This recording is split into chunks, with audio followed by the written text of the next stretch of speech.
Good evening. Welcome. Good evening. Welcome to the Old Town Hall. Is that better? Welcome to the Old Town Hall and the Surrey Historical Society, where we use rear view mirrors to point us in the right direction. Since our last meeting, a number of several longtime Surrey residents have passed away, and we just wanted to recognize them before we start the program. Diane Stevens Pinkard passed away on June 27th at the age of 78 in Oxnard, California. She was raised in Surrey, the daughter of Eileen Betty Curtis and Harold Red Stevens. In 1965, she moved to the West Coast, but in 1979, she returned to Surrey for several years and was the first woman admitted to the volunteer fire department. Some of you will remember that she was here 5 years ago on the 70th anniversary of the department and gave a little talk about her role in the fire department. Her family called her Di-Di, and she filled me in on the accomplishments and antics of many local yokels who lived before my time. Throughout her life, she was quick to challenge any display of bias or racism and taught her younger cousins, including me, to look past stereotypes. McGraw Bonsey passed away July 24th at the age of 88. She was raised in Surrey with her younger sister Jane by her parents Richard and Helen McGraw. She married Osmond Bonsey, also of Surrey, in what was then the Surrey Methodist Church, next to the current Memorial Park. Their careers led them to various areas in Maine, but in 1991 they returned to Surrey. Anne then became an active member of the Surrey Community Improvement Association, the Surrey Garden Club, and our Surrey Historical Society. She was an advocate for women's rights, a passionate teacher, and she had a sense of humor and a captivating smile that will be remembered by all who knew her. Bill Raiten passed away on July 28th at age 84. He was born in Brooklyn, New York, where he began his passion for theater. In 1969, he moved to Surrey to be part of the Zen community of Morgan's Bay and the associated Surrey Opera Company. Bill organized and led groups from the Surrey Opera Company and later the New Surrey Theater and Performing Arts School on trips to the former Soviet Union to help promote peace and understanding between Russia and the United States. He was recognized by the Maine Arts Commission for his work as director and educator with their first Lifetime Achievement in the Arts Award in 2018. Bill touched many lives in the area with his vision.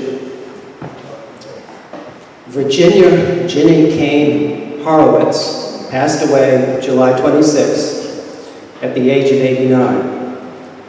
She was the only daughter of Dolph and Ina Kane. She went to the Surrey Village School through the 7th grade and then moved to Cherryfield. She was married, raised 2 children, and taught 2nd grade in Connecticut. She retired and returned to Surrey in 1996. She was an active member of the Surrey Historical Society and provided us with many memories of Surrey's history, especially of her great-uncle, Captain John Kane, her father, Dolph, and her uncles, Willard and Elmer Kane. She agreed to be videotaped by us on June 29th of 2021, so the Surrey Historical Society is fortunate to have some of the anecdotes from her childhood in Surrey memorialized.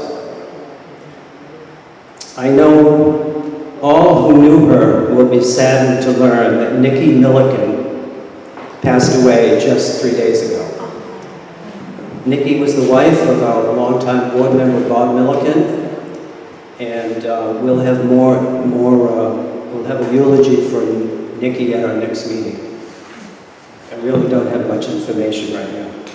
And I did want to mention it, and Betsy reminded me before the meeting that both Ginny Hawrylycz and Anne McGraw were lifelong friends.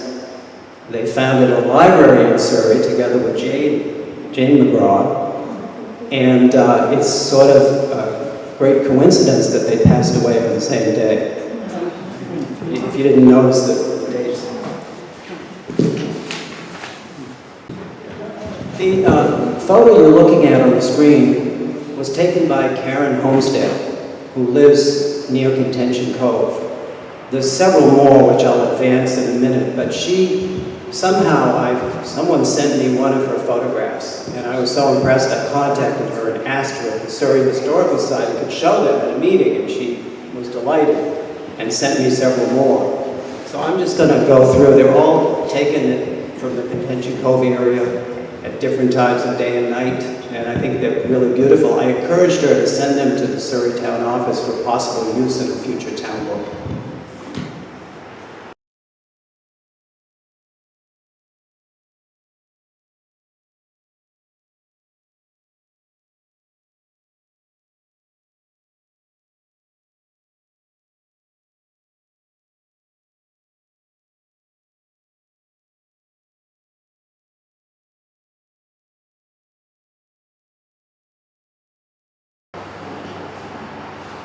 Is Karen here tonight?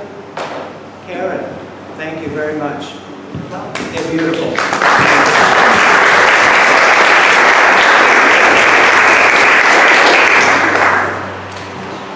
This slide just came to our attention days ago.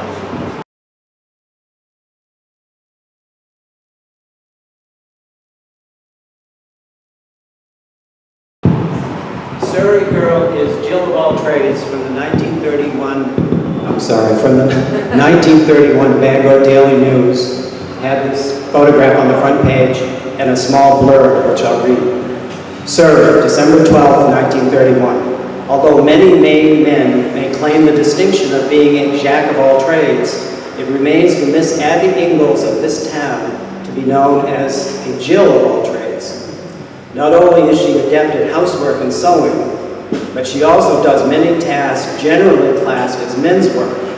She conducts a barber shop, repairs shoes and boots, is an expert auto mechanic, and drives both autos and trucks. Miss Ingalls is 20 years old and was born on a farm in this town. Her father, the late George Ingalls, was also noted for his abilities in various trades. She is also a remarkable singer, entertaining at many social gatherings and grange affairs.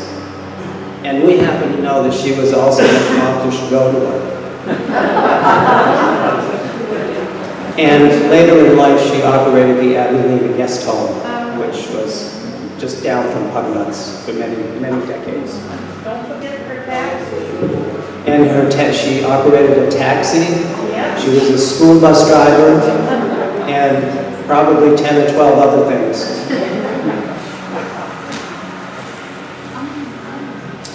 Okay, I'm going to call on Bill Casali to come up. He's written a book about Maine, and I'll let him tell you a little bit about that, and perhaps read an excerpt.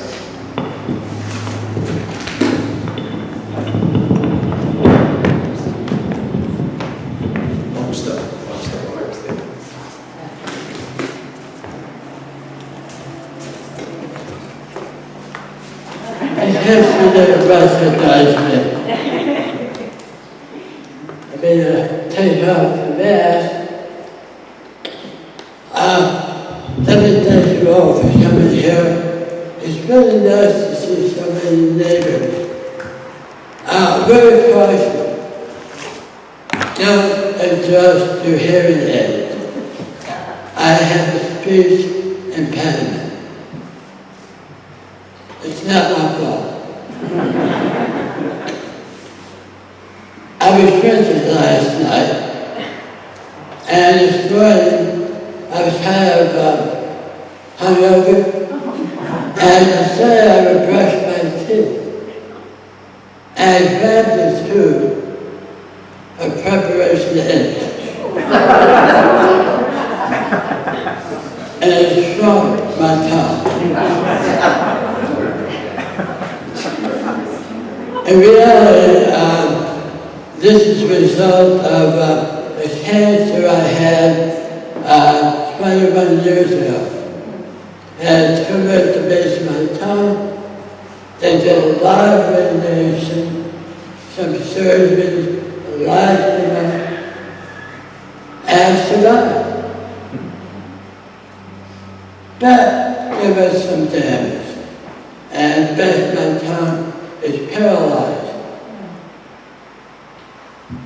The good news, I'm here. The bad news, you have to put up with this. Now, I always loved telling stories. I just adored it. I love telling jokes. I did a stand-up routine once, just to see if I could do it. I studied at Second City in Chicago. I was there with Stephen Colbert. We never met, but I was there. So when the problem came where I couldn't talk, I felt real bad. I left to tell stories. So what do you do? You're right. If I can't tell you this story, I write about it. I wrote 2 books so far. I'm well into the 3rd. First book, The Best Laid Plans. And The Best Laid Plans is about people trying to do something and it doesn't work. All the stories are true. All the stories have funny or humorous endings. I don't like to write boo-hoo stories. I don't like to have people, oh, damn, that was thriller. I'm going to jump off a bridge. I like people to walk away happy. The other book I wrote is why I'm here, 50 Ways to Be a Man. My contention is, Maine is different from a lot of the country. One way they're different is their sense of humor. And Mainers tell jokes very differently to people from New York. So rather than tell you, I'm going to have my lovely Eddie here, first mate, my foot, and I'd like to read you one of the little excerpts from the story. Okay, so this is The Joke's on You. Mainers have a great sense of humor. It's just different. While New Yorkers enjoy rapid-fire jokes, Mainers like to draw out each and every joke and turn it into a personal story that lasts far longer than most other Americans would tolerate. Henny Youngman was famous for delivering very short, unrelated jokes. For example, a guy walks into a psychiatrist's office. He says, "Doc, I'm thinking of killing myself." The doctor says, "Okay, pay in advance." Or perhaps his most famous and probably the shortest joke in the English language. You know it. Take my wife, please. Yes. Another example is Rodney Dangerfield, who turned self-deprecatory humor into an art form. When I was 12, my family moved to Miami. When I was 17, I found them. Both of these jokes and these comedian style pay homage to Mies van der Rohe, who said, "Less is more." They use the least amount of words possible to deliver the punchline. Maine humor involves long, detailed storytelling. The voyage is as important as the destination. Mainers are content to sit patiently as the story meanders its way to its humorous conclusion. Allow me to give you an example of an actual joke taught by one of the local residents. "Well, I I was driving on Route 2 past the old red hay barn that burnt down 7 years ago when I got to a detour caused by seasonal road construction. Well, they had so many barricades and orange cones and blinking yellow lights, it became quite the puzzler, and I kind of got lost. Nothing looked familiar, and it was getting late. So I drove past a blueberry field, and I saw a huge white tent in front of a gray cedar shingled farmhouse with green shutters and a gray roof. I drove up the gravel driveway, stepped out my truck, and approached a man in a freshly pressed red plaid shirt who looked to be in his 60s. I said, "Looks like you're having a party." He said, "Yep, my dad's getting remarried to a 22-year-old. I said, "Gosh almighty, how old's your dad?" He said, "Well, next summer he'll be 92. I said, "Mercy, why would a man who's going to be 92 next summer want to marry a 22-year-old? The man shook his head and replied, "He didn't want to, he had to." Believe it or not, I shortened that joke. In the comedic world, this is known as a shaggy dog story. The more details, the better. A shaggy dog story is a long, meandering tale where the importance lies in keeping the audience's attention for as long as possible before delivering a punchline that may be irrelevant to the entire story. Many popular Maine humorists have created whole personas as they share their rambling stories, such as Marshall Dodge's Bert and I, famous for the phrase, "You can't get there from here," and Clyde Folsom's Claude Frechette. Although the two aforementioned gentlemen made a career of telling these stories, they are not the only ones who are willing to share their humor. I have heard absolutely hysterical stories that dragged on interminably at Rotary meetings, church, and even once at a wedding reception as part of a toast to the bride. The jokes are, in many ways, similar to Mainer's driving habits. Slow down, take your time, we ain't in no hurry to get there. It would be foolish to consider Maine's slow style of joke telling to be indicative of a lack of intelligence or wit. Nothing could be further from the truth. For example, a Texan was bragging about the size of his ranch. He said, "I can get up early in the morning and drive in one direction all day and not get to the end of my ranch." Maynard looked at him and said, "Yep, had a pickup truck like that myself one time."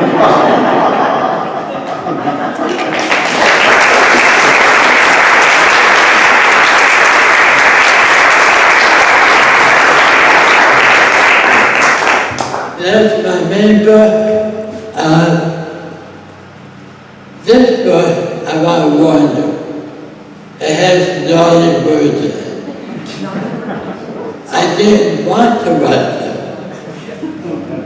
but that's the way the people talk. I didn't have a choice. So if you're interested, I do have some for sale. I'm a mercenary, and if you'd like to buy them, I'd be happy to sign them to you. If you don't want to buy them, hey, that's fine. I'll be right in the back there somewhere. Thank you.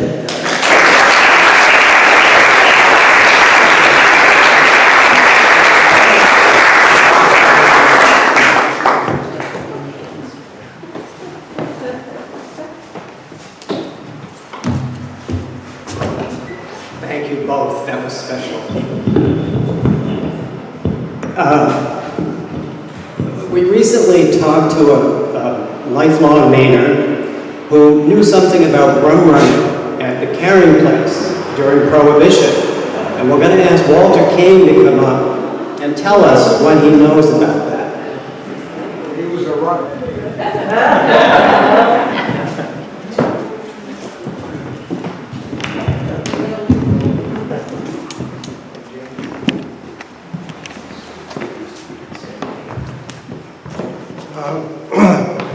My story comes from my mother, and this thing from Stanley. Ralph Stanley, who was a great boat builder down in Southwest Harbor. He wrote this article, and this is what gave me the idea of talking to John about this story that happened in Surrey. How Higgins, which was my uncle by marriage, he married Ethel Kane, and because she was brought up down on the farm in Surrey, and so he had taken a job as the revenue officer for the whole area. Well, this story tells about all the things that he did around Mount Desert Island, and certainly he had a lot of people that he had arrested, but very few convictions. The problem was the law. They didn't give you any support. That hasn't changed much now. But anyways, that was the problem that he had. He'd arrest all kinds of people with all this liquor, and they'd come to court, and the judge just throw it out. Well, this story I talk about happened right next to the farm down in Newbury. We had a piece of land there that belonged to Bert Young, and there was a big hollow in it right down next to the shore, and somehow he got the wind that they were going to bring liquor into that store, that area. So he stayed there all night long, and about 4 o'clock in the morning the boat came in.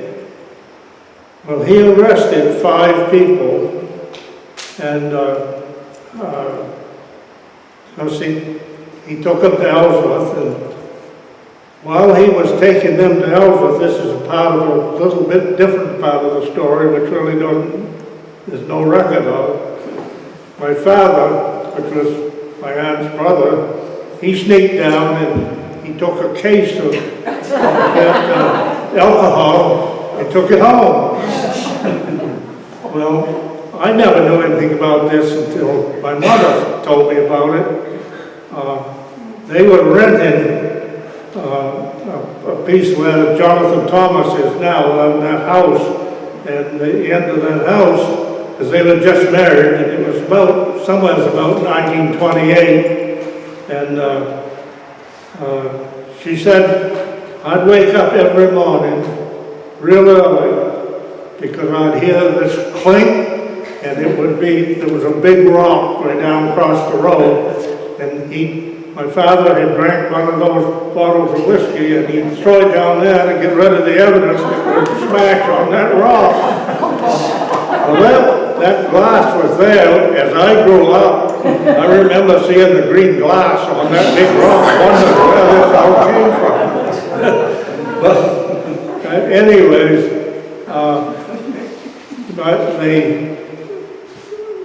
the judge took these people and he did the same thing that they've been doing right along. He slapped them on the wrist and they went on their way.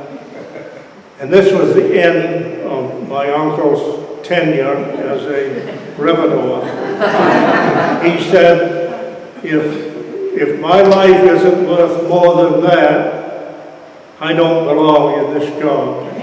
And so that's, I guess, the end of the story.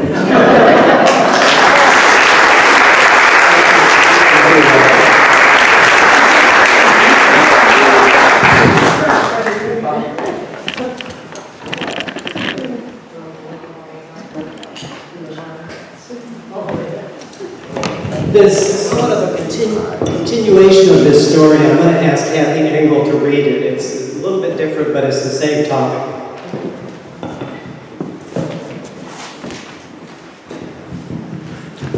This story is from my Uncle Johnny McGraw's book, I Remember Downey's Days. He writes, our town gown lived on Newbury Neck, alone except for his dog. He often guided men while hunting for deer. It was early in the morning. Artel was still in bed, but he asked the stranger in to find out what he wanted, which was to hire Artel to guide him, and so made an appointment for the morrow. When the man arrived next morning, Artel was still in bed. Artel asked him in, and before Artel got up to dress, the man told him that he had brought him something, and he hoped Artel didn't mind, for the man had noticed how ragged his undergarments were, and had bought him a new set of long johns. Artel's reply was, "Thank you, let's see them." He took them and pulled them right over his ragged ones. Artel was picked up for peddling alcohol. He was put in jail to await trial. His alcohol was taken and put in the courthouse basement to use for evidence in the spring when they would have his trial. It was not long before he was made a trustee and could go anywhere, but would have to be back nights to sleep in the jailhouse. During the winter, Artel would borrow the warden's car, and he peddled out the evidence held against him and filled up the jugs with river water, which ran close to the courthouse. In the spring, the judge threw the case against him out for lack of evidence. They even let him take his jugs back home. Someone asked Artel how his winter was, and he told them he did fine, that he got 3 meals a day and did not have to cut wood to keep himself warm, and besides that, he made a little money on the side.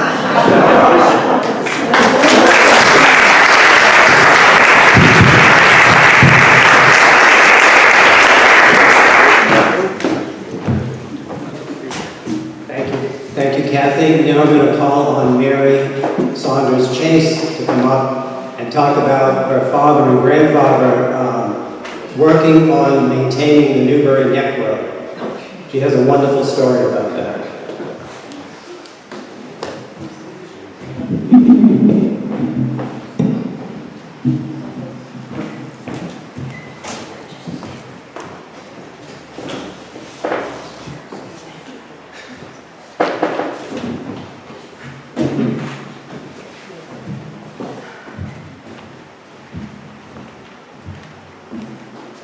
So, of course, a lot of you know my dad, Wilbur Saunders. What? Thank you. I'm not used to using a microphone. When I was a school teacher, we had just yelled. But I'm sure you all remember my dad, Wilbur Saunders.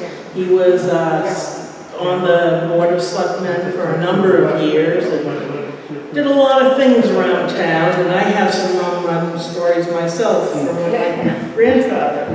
Anywho, I promised John I'd keep it to 10 minutes. So this story is going to be part of a book I started to write before my father passed away, and the name of the book he chose was Wilbur's Wandering Words. So this is a little excerpt from Grading the Newbury Neck Road, which he and my Papa Saunders did from 1948 to 1962, when it was finally tarred before they actually paved it. So up until the 1960s, the Newbury Neck Road in Surrey was an all-gravel road, all 9 miles of it from the intersection with the Blue Hill Road to the end at the main gate, as it was called. You know it now as the Huber Estate. The roadway continued another mile as a private way to the end of the neck, although it had not all been built to very high standards. It was passable for vehicular traffic. By the 1960s, it got a lot of traffic, mostly from summer people who had discovered what a nice area this was. As it was a gravel road, some places just dirt, it required grading by the town, as it was a town way and the new people were not afraid to complain if it got too rough. Therefore, the town had to grade it to make it a little more easy on some of their you know what. In about 1940, the New York Machinery Company made a new style of road grader. Area towns had mostly been using the old iron wheel graders, usually pulled by a tractor or a horse. And there are still some of these around, but mostly out in the woods. I acquired a beat-up one from the State Highway Commission. Someone had taken off the front wheel and made an attachment to hook to the back of a truck. It worked well on private back roads. It now has rubber tires and works well on the old back road. The old back road he's talking about is, oh